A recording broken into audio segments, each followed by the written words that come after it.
మహిమ కలుగును గాక. అందరూ దేవుని స్తుతిద్దాము. హల్లెలూయా, హల్లెలూయా. దేవునికి మహిమ కలుగును గాక.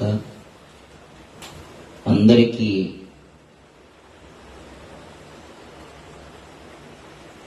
ఒంగోలు ప్రత్యక్షత పరిచర్యలో భాగస్వామ్యులుగా ఉన్నటువంటి స్థానిక దైవ సేవకుల కుటుంబంతో సహా సంఘ బిడ్డలందరికీ కూడా నూతన సంవత్సర శుభాకాంక్షలు. మనం ఇంకా మొదటి నెలలోనే ఉన్నాం కనుక విషయం చెప్పుకోవడంలో మనకు అవకాశం ఉంది. దేవునికి స్తోత్రం కలుగుగాక. కేవలం దేవుని కృప కదా, దేవుని కృప మరొక నూతన సంవత్సరంలో సజీవుల సంఖ్యలో ప్రభు ఆయన సన్నిధిలో మనం ఉంచడానికి, మనం అతిశయించడానికి కారణం ఏమీ లేదు, కేవలం మన కృప. ఇది ఒక ప్రత్యేకమైన అద్భుతమైన కృతజ్ఞత కోరిక. చెప్పాలంటే అసాధారణమైనటువంటి కార్యక్రమాల్లో ప్రభు తన పరిచర్యలు చేసిన ఒక అద్భుతమైనటువంటి సందర్భం. సో కాబట్టి ఈ అద్భుతమైన ఈ కార్యక్రమంలో దేవుడు నన్ను, నా కుమార్తెకు కూడా ఇచ్చిన ఈ సమయాన్ని బట్టి ప్రభుని ఎంతో స్తుతిస్తూ ఉన్నాను. మేము ఇక్కడికి రాకముందు భయంకరమైనటువంటి యాక్సిడెంట్లో మేమిద్దరం పడిపోవడం జరిగింది. ఆయనను ఎలాంటి కుంటుపడి లేవలేని స్థితిలో ఉంచకుండా దేవుడు బలపరిచి ఆయన సన్నిధిలో మీతో కూడా ఈ కృతజ్ఞత స్తుతి కుడికిలో ప్రభు ఉంచినందుకు ప్రభుని ఎంతో స్తుతిస్తా ఉన్నాను. మరి ఆలస్యం చేయకుండా దేవుని వాక్యంలోనికి వెళ్దాం. అంటున్నాడైనా, నాకు అసాధ్యమైనది ఏదైనా ఉన్నదా? ఎవరైనా కొంతమంది భక్తుల్ని ఉదాహరణగా చెప్పండి. ఎప్పుడు ఎవరితో అని ఉండవచ్చు. ఒకవేళ మీకు ఎవరైనా తెలిసి ఉంటే ఈ మాట ప్రభు ఎవరితో అని ఉన్నాడో. మొట్టమొదటిగా మన పితరుడైనటువంటి అబ్రహాముతో దేవుడు ఆ మాట అనడం మనం ఆది కాండంలో మనం చూస్తాం. కాబట్టి ఆయన చేయి నిర్దేశించినటువంటి కార్యము ఆయనకి అసాధ్యమైనది కాదు. ఎందుకంటే ఒక చిన్న విషయం మరి వినే వాళ్ళకి ఎలా కనిపిస్తుందో కానీ నాకెందుకో ఈ మాట చెప్పొచ్చో లేదో సరిగ్గా తెలియదు, కానీ ఎందుకో చెప్పాలని మాత్రం ప్రేరేపణగా ఉంది. ఏంటంటే మనుషుడు కొన్నిసార్లు తన శక్తి సామర్థ్యాలకు మించి ప్రమాణాలు చేస్తూ ఉంటాడు. కానీ మరి దేవుడు చేసే ప్రమాణాలకి ఆయన తన శక్తి సామర్థ్యములకు మించిన ప్రమాణాలు ఏమైనా చేస్తాడంటారా? అసలు ఆయనకి మించినది ఏదైనా ఉంటే కదా. Praise the Lord. అర్థమవుతుందా మీకు? ఆయనకి అసాధ్యమైనది లేదు, ఆయన శక్తికి మించినది ఏదీ లేదు. యోహాను సువార్తలో చాలా చక్కగా రాయబడతా ఉంది, ఆయన లేకుండా ఏమీ కలగలేదు, కలిగినదంతా ఆయన మూలముగా కలిగినది. కనుక ఆయనకు అసాధ్యమైనది ఏముంటుంది? సో ఇప్పుడు మనం లేఖన భాగంలోనికి వెళ్ళినట్లయితే యెహెజ్కేలు గ్రంథం 37వ అధ్యాయంలో 4వ వచనంలో 3వ వచనం కొంచెం త్వరగా చదివి సహాయం చేయండి. యెహెజ్కేలు గ్రంథము 37వ అధ్యాయము 3వ వచనం. ఆయన నరపుత్రుడా, ఎండిపోయిన ఈ ఎముకలు బ్రతుకగలవా అని నన్ను అడగగా, ఒక్క నిమిషం ప్రభువా అది నీకే తెలియనని భక్తుడు ఆ దినాలలో ఆయన అన్నాడు. మరి ఈరోజు మనమేమనొచ్చు? ఆ రోజు ఆయన అయితే నీకే తెలియదు అన్నాడు. ఈరోజు అదే ప్రశ్న నిన్ను నన్ను ప్రభు అడిగితే మనం ఏమి చెప్పగలం?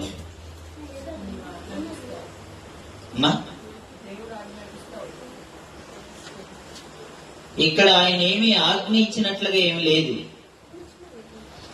డైరెక్ట్ గా ప్రవక్తతో దేవుడు ఏం మాట్లాడుతున్నాడంటే, నీవు ఎండిన ఎముకలు గల లోయలోనికి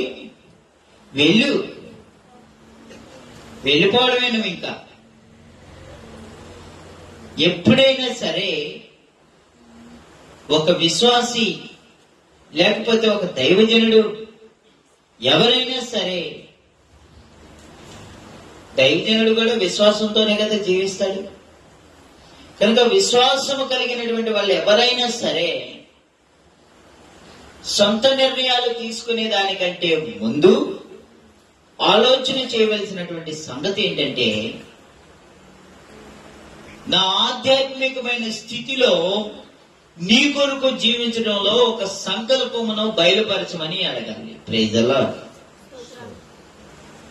ఆ సంకల్పమును ఒక దర్శనముగా కలిగి ఆ సంకల్పము చొప్పున పిలువబడి ఆ సంకల్పము కొరకు పాటుపడుచు ఆ సంకల్పమును కార్యసాధకము చేసుకున్నటువంటి విషయంలో ప్రతి విశ్వాసి తన వంతు ఏం చేయాలి? కృషి చేయాలి.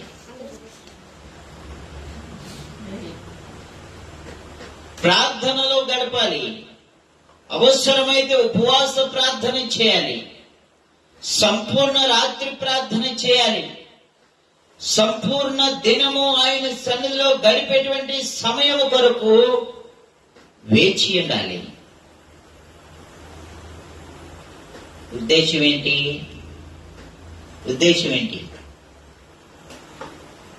ఏం చెప్పుకుంటున్నాం? ఆయన యందు విశ్వాసం కలిగినటువంటి వారముగా ఆయన మన జీవితాల్లో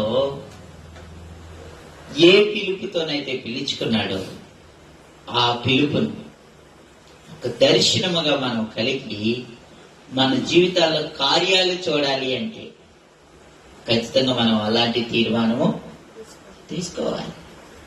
ప్రైజ్ ది లార్డ్. కొత్త సంవత్సరం 1వ తారీఖు రోజున కొత్త వాగ్దానం కొరకు ఎంత ఆతురపడతామో,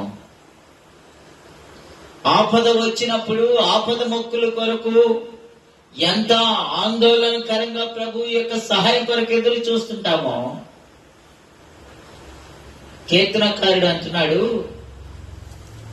ఒక సందర్భంలోనేమో దుప్పి నీటి వాగుల కొరకు ఎదురు చూచినట్లు దేవా నీ కొరకు నా ప్రాణము తృష్ణ కొనుచున్నది అంటున్నాడు.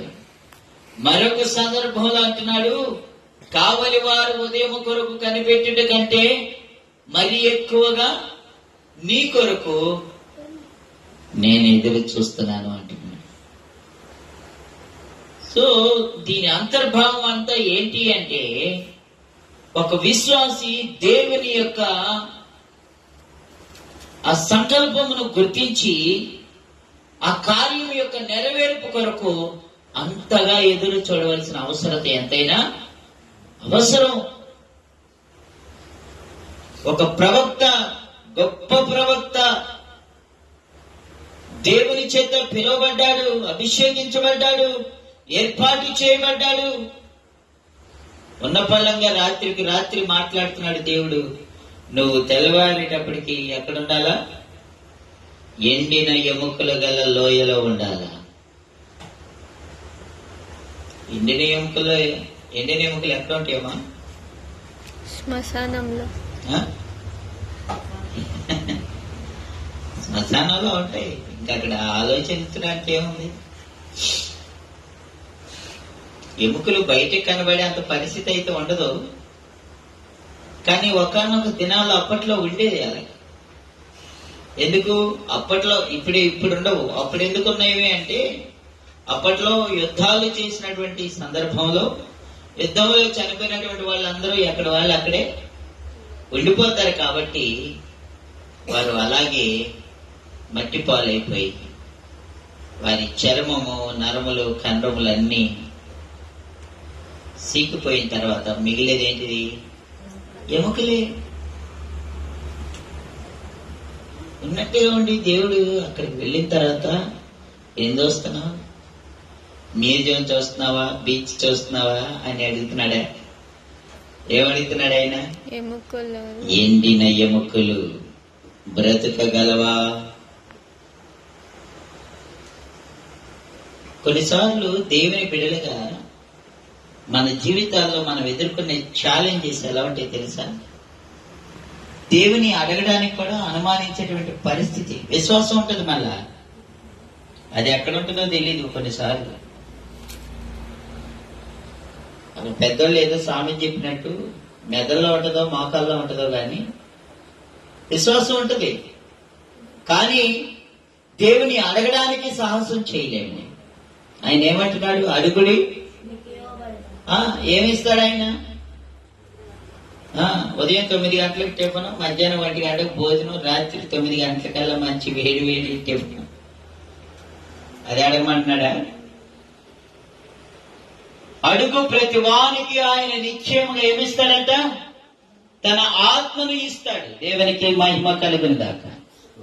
ఆయన ఆత్మ సహాయంతోనే నీ జీవితంలో ఏది అసాధ్యం అనుకుంటున్నావో ఆ అసాధ్యమైనటువంటి కార్యముల యొక్క ఫలమును మనము చూడగలము.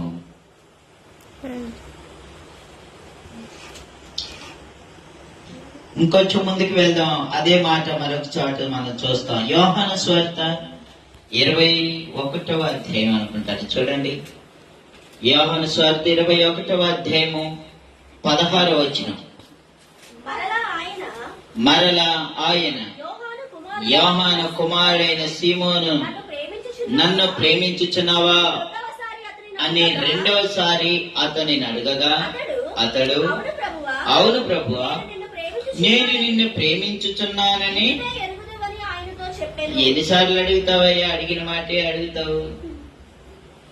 మరలా మరలా మరలా. మనం కొన్నిసార్లు పరిశుద్ధ గ్రంథంలో లేఖన వాక్యం చదువుతున్నాం అనే సంగతి చాలా జాగ్రత్తగా ఆలోచన చేసుకోవాలి.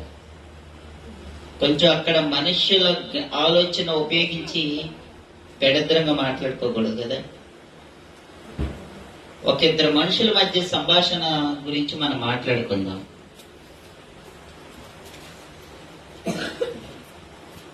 సడన్ గా ఉన్నట్లుండి నా దగ్గర ఉన్నటువంటి ఇంకొక ఆయన, నిజంగా నేనంటే నీకు ప్రేమేనా, నేనంటే నీకు ఇష్టమేనా, నా కొరకు నువ్వేమైనా చేయగలవా అని అడిగితే ఫస్ట్ సారి ఏం చెప్తాం? చెప్పండి మీరైనా, మీ పక్కోళ్ళు మిమ్మల్ని ఎవరైనా ఎప్పుడైనా ఇలాగే అడిగారనుకో, ఎందుకో అడగాలనిపిస్తుంది. హల్లెలూయా. ఆయన చేత ప్రేమించబడినటువంటి వారి జీవితంలో మనము అడుగునది కొంచెమే అయి ఉండవచ్చు. ఆమేన్. మనము ఆశించినది కొంచెమే అయి ఉండవచ్చు. మనం ఎదురు చూస్తున్నది మన శక్తి సామర్థ్యములకు సరితూగినది వంటిది అయి ఉండొచ్చు. కానీ ఆయన ఏమంటున్నాడు? నాకు ఇచ్చి నన్ను శోధించండి, పట్టజాలని దీవెనలు. ఇక ఆయన దీవెనలు ఇస్తాడంటే ఎన్ని అవకాశాలు మన దేవుని వాక్యంలో చూడొచ్చో వాటన్నిటిలో ఇది ఒకటి. ఆయన చేత మనం ఆయనను ప్రేమించడం అది చాలా చిన్న విషయం. మనము ఆయనను ప్రేమించడం చిన్న విషయం, కానీ ఆయన మనలను ప్రేమించడం అనేది అంత సామాన్యమైన విషయం కాదు. క్రీస్తునందు ప్రియమైనటువంటి వాళ్ళారా, యెహెజ్కేలు ఏమంటున్నాడు? ఆ ఎముకలు బ్రతకగలవా అంటే అది నీకే. సీమోన్ ఏమంటున్నాడు? నువ్వు నన్ను ప్రేమిస్తున్నావా అంటే అది నీకే. ఇంకా ఆయనకి తెలియదు ఏంది, ఈయన కొత్తగా చెప్పేది ఏంది?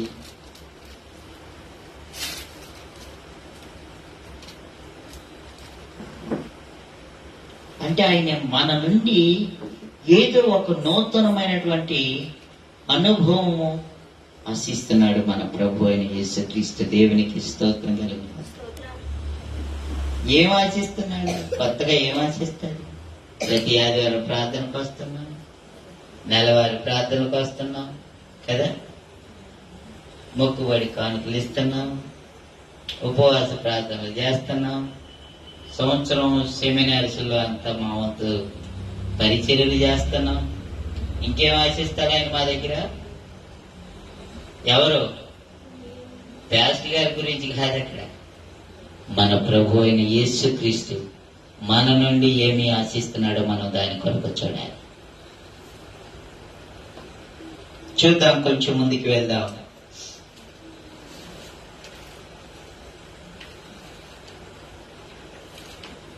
చూడండి, రోమా పత్రిక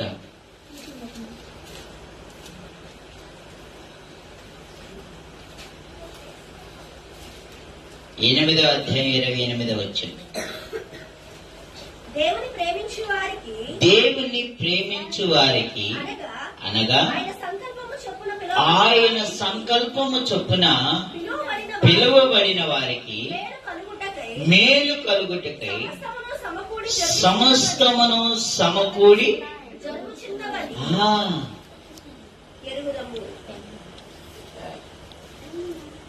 దేవుని యందు విశ్వాసము కలిగిన మనం అందరం గుర్తించుకోవాల్సినటువంటి ఒక సంగతి ఏంటంటే, ఖచ్చితంగా ఆయన మనకు ఒక దర్శనమిచ్చి పిలుచుకున్నాడు. ఆయన ఒక ప్రణాళికతో మనల్ని పిలుచుకున్నాడు. ఆ పిలుపులో చిన్న ఇంటర్వ్యూ కూడా చేస్తాడు ఆయన. ఏంటది? బ్రతకగలవా అంటే నువ్వేమనాలా? నువ్వు సరైన విశ్వాసం అయితే ఏమనాలా? చూద్దాం, దేవునికి మహిమ కలుగుగాక. ప్రేమిస్తున్నావా అంటే ఏం చెప్పగలుగుతాం? అవును, మరి ఒకసారి రాసి పెట్టమంటే మరి ఏమని రాస్తామో చూడాలి. ఆ టెస్ట్ లోని చెప్పడానికి బాగానే ఉంటుంది. కాబట్టి అందుకని ఇందాకే మనం జ్ఞాపకం చేసుకున్నాం, మనము దేవుని ప్రేమించుట సులువేనేమో గాని దేవుని చేత ప్రేమించబడడం అనేది అంత సామాన్యమైన విషయమో ఏమాత్రం. ఈరోజు ఈ కోడికను ఉద్దేశించి పరిశుద్ధాత్మ దేవుని జ్ఞాపకంలో ఆయన నా మనసులో పెట్టిన మాట ఏంటంటే, దేవుడు తన సేవకుని దర్శనమిచ్చి పిలుచుకున్నాడు. ఆ పరిచర్యలో భాగంగా దేవుడు వారికి ఇచ్చినటువంటి ఒక పరిచర్య మాసపత్రిక. అనేక కుటుంబాలు ప్రభు సన్నిధిలో ప్రత్యక్షపరచబడినట్లు దేవునికి స్తోత్రం. ఏ కారణము చేతనైనా ప్రతి ఒక్క కుటుంబాన్ని ప్రతి మాసపత్రికలో దైవజనుడు ఎత్తి పట్టుకుంటూనే ఉన్నాడు ప్రభు పేట.